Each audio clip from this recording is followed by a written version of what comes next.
اللہ تعالیٰ نے حضرت موسیٰ کی قوم کو ایک ایسی گائے ذبح کرنے کا حکم دیا جو نہ بوڑھی ہو، تو ان کی قوم حضرت موسیٰ سے کہنے لگی کہ گائے کیسی ہو یا کس طرح کی ہو، تو اللہ تعالیٰ کی طرف سے حکم آیا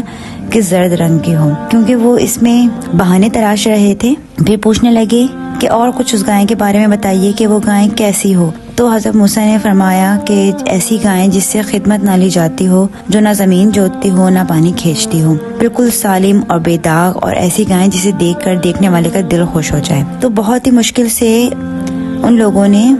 اسے ذبح کیا، اور جبکہ وہ ایسا نہیں کرنا چاہتے تھے۔ یہ سورہ بقرہ کی آیت نمبر 70 میں اس کا ذکر ہے۔ اللہ تعالیٰ نے گائے کی قربانی ان لوگوں سے اس لیے دلوائی کہ وہ اسے خدا کی طرح پوجنے سے باز آ جائیں، جیسے کہ بال نامی بت کو پہلے بھی پوجا جاتا تھا، جس کا قرآن میں ذکر ہے، اور آج بھی اس کی عبادت کی جا رہی ہے۔